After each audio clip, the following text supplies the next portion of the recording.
Sing penting seduluran, guyub rukun dadi semboyan.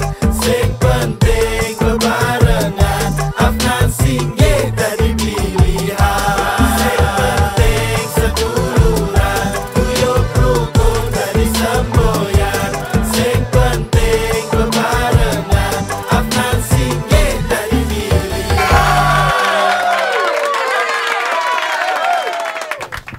Terima kasih Sis dan Bro semuanya, Sis, Bro Afnan, Bro Singgih, Bro Sinar, Bro Aji, Bro Marwoto. Kalau Pak Singgih tadi mengakhiri dengan pantun, saya juga akan mengawali dengan pantun dulu ya. Pas ya. Kapan-kapan kudu kepanggih, ngeraket ke konco ben bahagia. Pasangan calon Afnan Singgih siap makaryo kanggo Jogja. Ini karena saya nggak punya pertanyaan lagi sebetulnya. Pertanyaan sebetulnya sudah dipaparkan oleh dua bro kita ini, calon wali kota dan wakil wali kota. Tapi saya ingin menyisir beberapa hal yang sebetulnya menjadi concern dari PSI. Antara lain yang belum disinggung dengan cukup detail tadi adalah soal keberagaman. Kami concern ke soal keberagaman. Nah, keberagaman ini menarik karena sebetulnya ada sebuah lembaga namanya Setara Institute yang tiap tahun mulai tahun 2015 membuat semacam ranking terhadap kota paling toleran dan kota yang tidak toleran. 10 besar kota yang paling toleran itu banyak, ada 10, tetapi ternyata Jogja tidak katut gitu. Padahal Jogja ini adalah salah satu miniatur Indonesia yang sangat penting. Nah, 10 besar itu ternyata justru tetangga kita. Solotigo, Semarang, Solo, dan Magelang. Ternyata kita tidak katut gitu. Nah, 2015 sampai 2023 itu laporan mereka tidak mencantumkan Jogja sebagai kota yang terbaik dalam toleransi. Nah, kira-kira apa sih strategi atau mungkin siasat program yang memungkinkan Jogja bisa masuk sebagai kota yang kalau bisa 10 besar atau 5 besar tertoleran gitu kan. Kira-kira pertanyaan saya pertama seperti itu, monggo. Bisa langsung jawab. Ya, terima kasih. Jadi program kita untuk meningkatkan toleransi umat beragama, antar umat beragama ya. Ini namanya antar umat beragama, berarti yang namanya toleransi itu tidak sepihak tapi dua belah pihak. Nah, maka menjadi hal yang penting adalah bagaimana menumbuhkan di antara masyarakat itu adalah rasa toleransi itu. Yang pertama tentu saja kita akan menggunakan atau melibatkan ya para tokoh-tokoh agama supaya mereka lebih mengedepankan ya pemahaman toleransi ini kepada umatnya. Untuk itu kami sudah bersepakat untuk program sosialisasi toleransi itu dengan memberikan bantuan kepada guru-guru agama. Guru-guru agama itu tidak hanya agama Islam, tetapi juga agama non-Islam ya. Sekolah minggu segala itu nanti kita bantu supaya mereka lebih giat, kemudian lebih ya sejahtera gitu. Yang kedua, kita juga akan memberikan bantuan kepada tempat-tempat ibadah. Tempat ibadah itu tidak hanya masjid, tapi juga gereja dan seterusnya. Nah, untuk sosialisasi toleransi umat beragama itu nanti kita berikan kepada RW-RW itu untuk melakukan rembuk warga namanya. Jadi 100 juta itu sebagian digunakan untuk rembuk warga. Kalau ada persoalan di tingkat warga diselesaikan di RW itu. Ya, antara lain juga persoalan toleransi dan intoleransi. Nah, itu Pak Singgih mau nambah? Monggo. Ini, oh boleh. Menambahkan apa yang disampaikan Bro Afnan tadi, jadi begini, kita itu kalau masalah toleransi itu masuk di dalam program yang ketiga, yaitu sejahtera lahir dan batin. Di situ ada, tadi belum disampaikan oleh Bro Afnan, bahwa kita punya program namanya PAS Harmoni dan Kolaboratif. Nah, harmoni ini bisa mencerminkan tadi tentang umat beragama ataupun suku ras yang ada di sini sebetulnya, kan gitu. Jadi di sini tadi sudah disampaikan bahwa ini adalah miniatur dan kita akan betul-betul bisa menjaga toleransi antar suku, umat maupun di agama itu sendiri. Konkretnya seperti apa ya? Kita ada forum-forum yang nanti yang kemudian akan di-create untuk kemudian saling artinya saling berkomunikasi dengan baik. Persoalan-persoalan saya kira bisa kita diskusikan karena sejatinya Jogja itu kan ada namanya tadi apa yang disebut Bro Afnan tadi? Tepo seliro tadi, ya tepo seliro itu suatu kata diksi yang bisa menggambarkan toleransi lebih dalam lagi sebetulnya, tepo seliro itu. Jadi selain umat beragama, saya menambahkan tadi suku dan ras, saya kira nanti bisa diwujudkan di dalam forum-forum untuk menjaga toleransi tersebut. Begitu. Terima kasih. Kebetulan saya ingin nyambung lagi dengan pertanyaan yang cukup berbeda. Tadi katakan Jogja itu termasuk daerah yang termiskin, tapi bahagia. Tapi ada hal yang menarik juga sebetulnya di situ ada soal ketimpangan sosial dan ekonomi. Kalau kita melihat data dari BPS, itu ternyata ketimpangan sosial di Jogja tertinggi, Pak. Lebih tinggi dibanding ketimpangan rata-rata Indonesia. Itu luar biasa ternyata, saya wah kaget ya. Jadi ada yang di sini mungkin konkretnya ada yang angkringan tiap hari sampai mungkin cacingan ya Pak ya.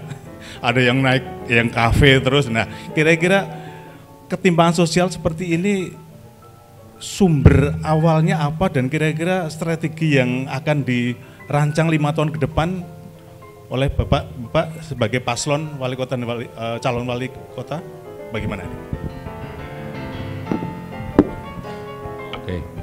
Jadi ketimpangan ekonomi ini memang betul-betul terjadi ya. Antara sing sugih ya sugih banget, sing ra duwe ya melilit banget gitu ya. Dan ini terjadi. Jadi ini bisa juga dihubungkan dengan tadi miskin yang bahagia alias nerimo gitu ya. Tetapi begini, saya pernah diskusi dengan Kepala Bapeda Daerah Istimewa Yogyakarta yang kemudian mensikapi apakah betul-betul masyarakat di DIY atau di kota ini miskin tenan ora to saja nih gitu ya. Karena indikator atau ukuran-ukuran yang digunakan BPS itu betul-betul berbeda dengan apa yang apa yang terjadi di DIY waktu itu seperti itu. BPS mengukur konsumsi, berapa rupiah yang dikeluarkan oleh masyarakat untuk kemudian bisa diukur apakah dia itu miskin atau tidak gitu ya. Tetapi kalau yang di desa-desa itu saya menyitir apa yang disampaikan oleh Ngerso Dalem. Lho aku ki mangan saonone sing penting ki sapiku wareg gitu. Justru malah yang dipikirkan adalah ternak dan sapi-sapinya itu. Jadi mangan yo nganggo panenane sing wingi gitu ya. Kemudian makan sayuran kari ramban ning kebon gitu ya. Mungkin konsumsi pengeluaran konsumsi itu mungkin hanya untuk tambahan-tambahan saja sehingga kalau di total nilai tidak lebih dari 500 sekian atau hampir 600.000 atau bahkan kurang dari 300 sekian sehingga miskin ekstrim kan gitu. Ukurannya kan itu sebetulnya. Nah inilah yang kemudian memang ada berbeda. Padahal kalau ditanya jenengan punya aset nopo, ini kok sak galengan tekan tonggo desa niku nggen kula kabeh. Tapi aset kan nggak dihitung. Nggak dihitung gitu. Aset itu nggak dihitung untuk mengukur apakah dia miskin atau tidak. Sehingga inilah yang memang berbeda antara statistik yang dikeluarkan oleh BPS, dan BPS pun kadang-kadang nguri, ini karo ngerasani BPS. BPS itu mengeluarkan data jumlah penduduk miskin di DIY atau di kota Yogyakarta sekian. Kita pengen dong menindaklanjuti mana yang miskin, by name, by address, BNBA-nya mana. Nggak bisa ngeluarin kok BPS itu. Karena apa? Dia menggunakan metode sampling. Sehingga tidak ada BNBA-nya, by name, by address-nya nggak ada. Nah inilah saya juga, wah jenengan ki lucu kok saya gitu. Ngetok ke data, atau ngetok ke, lu gimana? Nah, tak takoni sing miskin dia tak garap kok orang ngerti. Nah ini kadang-kadang kita berargumentasi dengan antar instansi itu seperti itu. Nah bagaimana kita akan menangani atau program kita untuk mengatasi Gini rasio yang gapnya luar biasa itu, maka kemudian saya dan Mas Hafnan tentu akan melakukan modelnya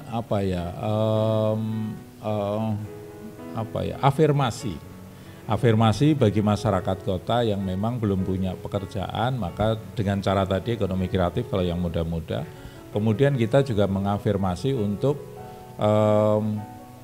masyarakat kota yang dekat dengan lapangan usaha itu sendiri. Misal di sekitar situ ada hotel.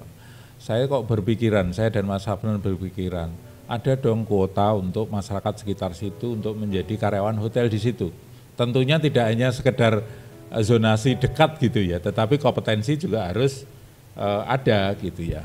Nah kalau sudah diterima di hotel atau industri itu, maka kami dan Mas Hafnan ini akan melakukan pelatihan bagi si anak itu, tapi syaratnya diterima dulu, baru kita latih.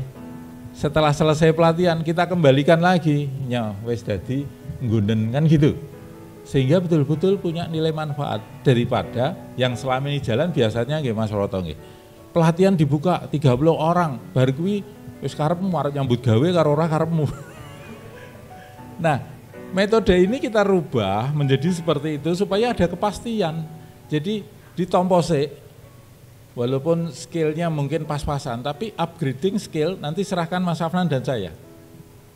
Sehingga pengusaha pun akan merasa terbantu. Itu yang kami lakukan.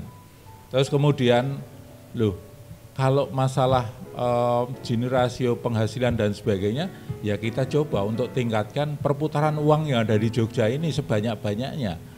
Ya kan? Caranya dengan itu tadi, kemudian ekonomi kreatif dengan kampung wisata yang kita kita revitalisasi, sehingga perputarannya akan menyeluruh. Tidak hanya di orang-orang tertentu, tidak hanya di Mas Marwoto atau di Brusinar gitu ya, Mas Bram gitu ya, tidak hanya di situ, tapi seluruh ada 25 kampung wisata yang bisa di rebranding, yang bisa nanti menjadi perputaran ekonomi. UMKM juga akan naik kelas, artinya dari sisi kualitas, kemudian packaging, manajemen produksi, kemudian juga manajemen untuk pemasaran, ini juga akan kita lakukan secara masif ya. Nah kalau perputaran uang di Jogja sudah tinggi, otomatis peningkatan ekonomi yang ada di Jogja itu meningkat, ya otomatis UMR-nya akan meningkat. Karena memang betul-betul UMR itu tidak hanya sekedar kemudian ngetik ongko gitu, tidak, tapi komponennya kan cukup banyak. Ini yang kemudian akan dilakukan oleh saya dan Mas Hafnan. Begitu Mas. Aplaus. Sebetulnya saya ingin merespon jawaban dari Pak Singgih, tapi tampaknya tidak cukup waktu. Saya beralih ke pertanyaan yang lain Pak ya. Begini, mungkin agak sensitif dikit, tapi mudah-mudahan bisa dianggap sebagai sebuah yang santai lah aja. Kita punya atau pernah punya wali kota yang bermasalah secara hukum.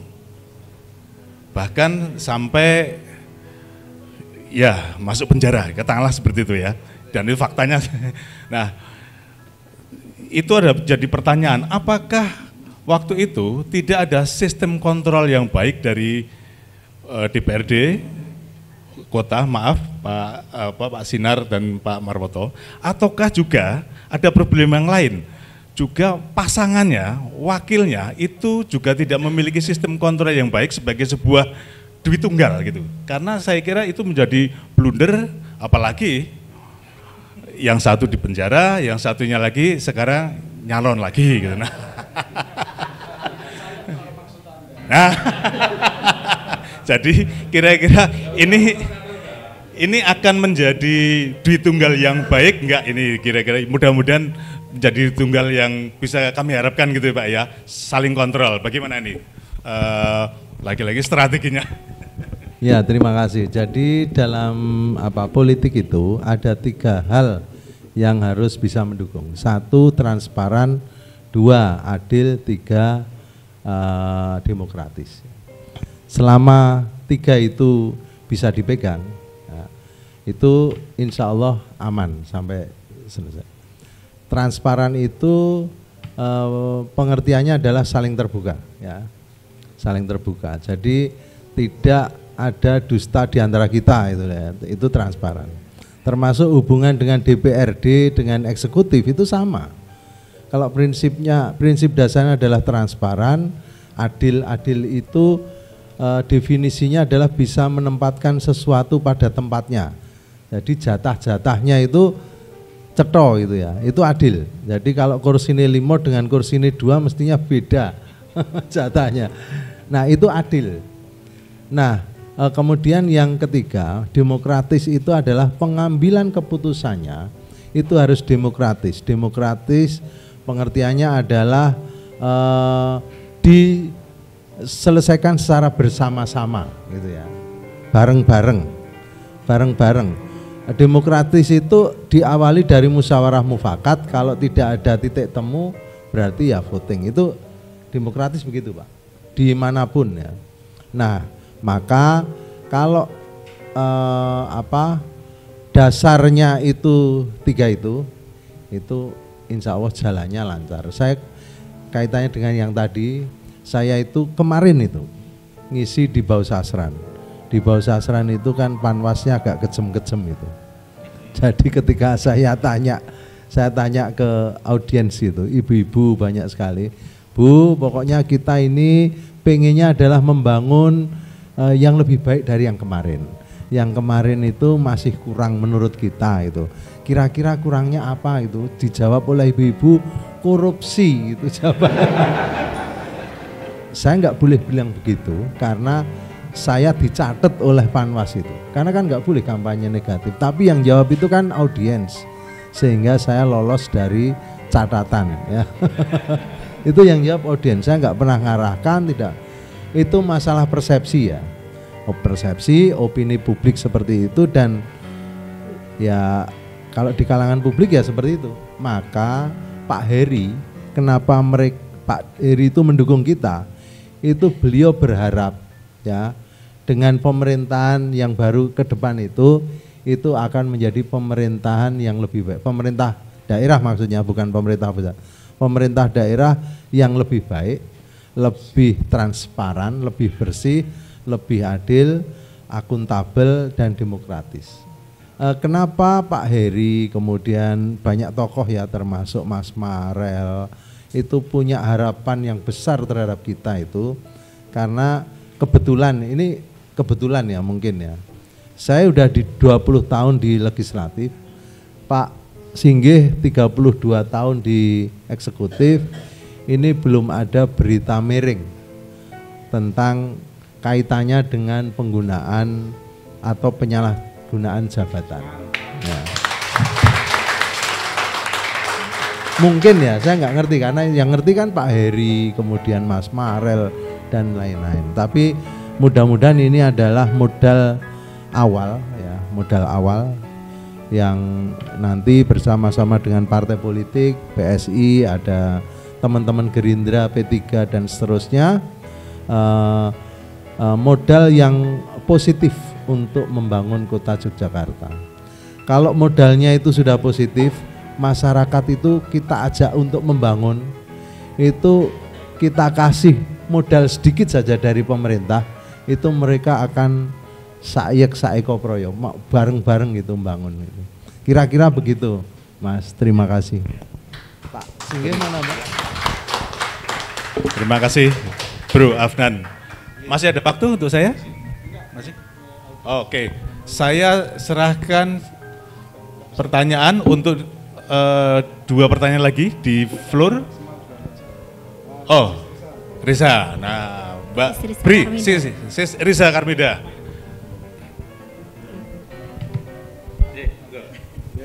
Baik, mohon izin perkenalkan Mas Bro Afnan, Pak Bro Singgih.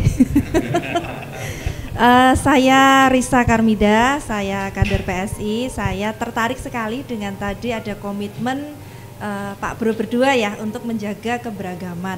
Nah, selanjutnya saya ingin menanyakan lebih lanjut untuk mencegah ataupun mungkin juga mengatasi intoleransi itu seperti apa? Terutama yang terjadi di kota, tidak hanya agama tapi juga ada ras dan suku dan golongan, itu beberapa kali juga terjadi. Nah, seperti apa sih komitmennya? Terima kasih.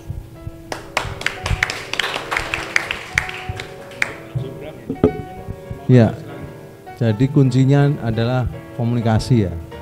Kalau dialog, kalau kita sering bertemu, sering berkomunikasi, itu insya Allah semua bisa diselesaikan. Seperti tadi Mas Aji itu dari P3 gitu ya. P3 dengan PSI itu beda anunya, visinya, tapi dengan dialog, dengan sering ketemu, bahkan Mas Aji aja mau ke sini gitu. Itu artinya dari komunikasi beberapa kali pertemuan di Lowano itu ya, itu memberikan perspektif yang lain yang kemudian menjadikan masing-masing itu bisa saling terbuka. Jadi intinya komunikasi, keterbukaan gitu. Itu untuk mengurangi adanya intoleransi itu. Ya. Tak kenal maka Tak saya. Oke, berikutnya aplaus dulu untuk Bro Afnan. Ada respon lagi pertanyaan dari Bro Bram? Dari Bro Bram? Tadi, udah ngacung? Siap. Ya, Masih ada waktu ini Pak, nanti. tadi konsepnya kan memang mau ngomongin tentang ekonomi kreatif dan saya juga baru dari kader PSI saya Pak. Saya kebetulan jamnya merah Pak, sama underwearnya merah, maaf Pak. Jadi kita kan ngomongin tentang ekonomi kreatif dan saya juga baru balik dari teman-teman Jakarta kemarin, kemungkinan nanti akan ada Kementerian Ekonomi Kreatif juga Pak. Jadi sebenarnya Jogja ini kan punya kekuatan ekonomi kreatifnya bahkan internasional. Pak Singgih tadi juga sudah menyebut dan Pak Singgih juga teman kita. Jadi Pak Singgih ini pada saat beliau menjadi Kepala Dinas Pariwisata Provinsi sangat membantu kita para teman-teman ekonomi kreatif. Nah, sebenarnya masalah terbesar kita itu kan ekonomi kreatifnya sudah ada Pak. Ekosistemnya bahkan sudah ada, siap. Internasional. Segidok lebih terkenal di Belanda daripada di Indonesia. Produk-produk saya lebih banyak ada di luar daripada di sini gitu. Tapi kebetulan ini dulu kita yang bikin Pak, furniturnya. Nah, jadi teman-teman kalau umpamanya mengurusi orang kreatif Pak, itu harus 3 kali lebih kreatif daripada orang kreatifnya. Nah, saya sudah ketemu sama Pemda dan Pemkot Jogja. Jadi ketoknya tantangan besarnya adalah membawa teman-teman Pemkot untuk mungkin nggak usah 3 kali deh, 2 kali lebih kreatif dari kita aja Pak. Nah kalau itu bisa, mungkin kita akan bisa menjadi jajaran kota kreatif dunia, tidak hanya kota kreatif Indonesia. Karena jaringan kita sudah mendunia Pak. Kita sama Edinburgh sudah ada, kita sama Tong Tong Festival sudah ada, kita sama Arjok dengan Art Basel, Hong Kong dan sebagainya. Nah sebenarnya itu tantangan yang tinggal pemerintah itu tinggal nyantol. Nah ini kan masalah kreativitas yang mengurusi orang kreatif. Gimana caranya? Kira-kira Pak Singgih sama Bro Singgih sama Bro Afnan ini, kebetulan Bro Afnan ini kakak kelasnya di Guwek ya ternyata. Saya baru tahu ternyata Guwek juga. Jadi dulu SMP 8 juga, jadi ini sama-sama Guwek. Nah ini apalagi kalau anak Guwek Pak, Guweknya cacah kreatif Pak. Senangannya dulu tapi kreatif. Nah itu apakah memungkinkan dengan kondisi sekarang yang saya tahu hari ini, karena saya juga ada proyek di Jogja yang dari kementerian gitu. Nah ini tantangan besarnya itu Pak. Kira-kira apa Mas Bro berdua ini nanti apa untuk membuat menaikkan apa sisi kreatifnya teman-teman Pemkot ini minimal 2 kali dari kita. Padahal standar saya harusnya 3 kali dari para pelaku kreatifnya. Kira-kira gitu Pak.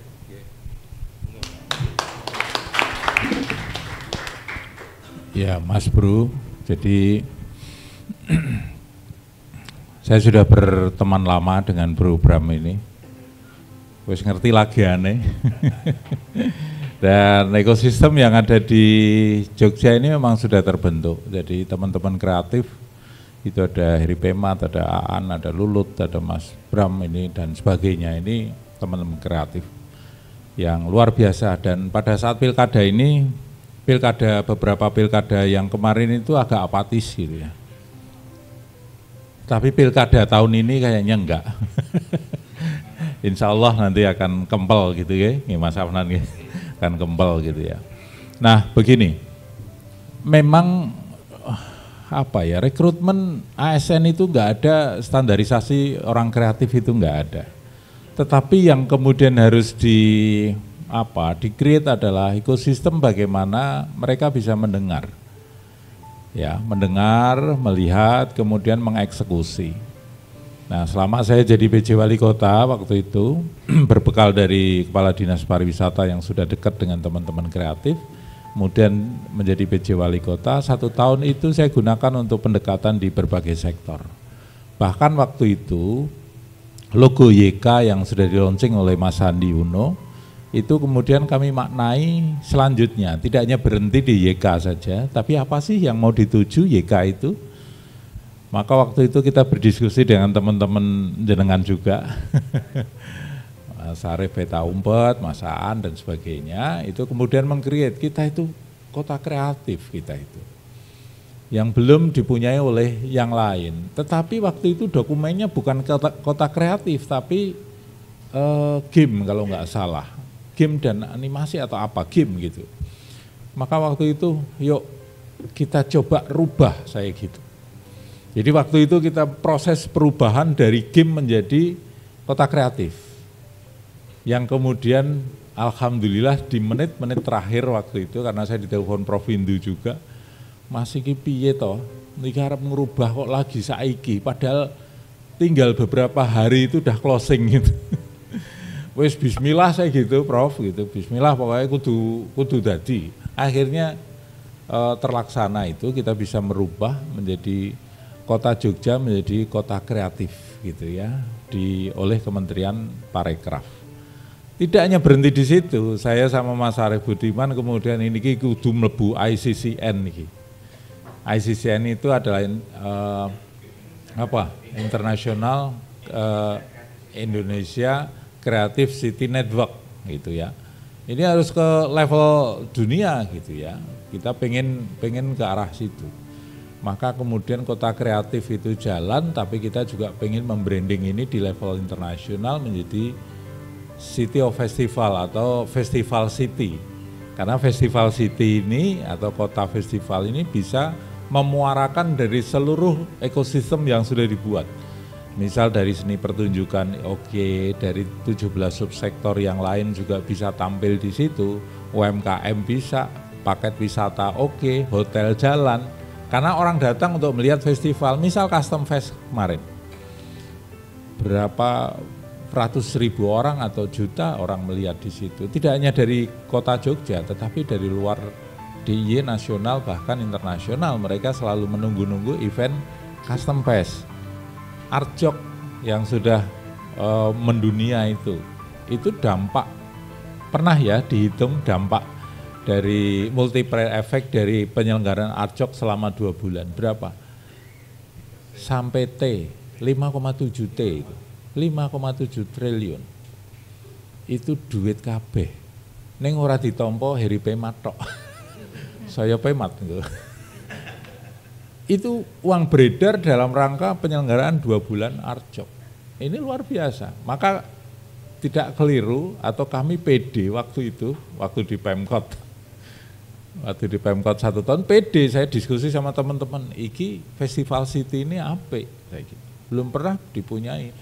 Karena kita punya lebih dari 200-an event berkelas nasional dan internasional yang bisa kita jual dalam tanda kutip gitu ya, untuk menjadi penggerak lokomotif ekonomi yang ada di Jogja. Begitu Mas. Atur nuwun.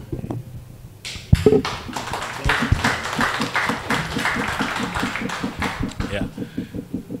Waktunya sudah habis. Sudah habis waktunya. Boleh ya. saya nyelai sedikit ya? Oh boleh. Satu sedikit pertanyaan. Aja ya, ya sedikit. Okay. Ya. Pilkada Kota Jogja 2017 ya, sebelum ini, itu wali kota terpilih menang tipis 0,6%. Selisihnya hanya 1.100 sekian ribu suara atau di bawah 1.200 suara, itu luar biasa. Nah, kira-kira prediksi juga strategi agar tidak mengulangi lagi hasil seperti itu, kira-kira bagaimana nih? Genjotnya gimana nih Pak kira-kira?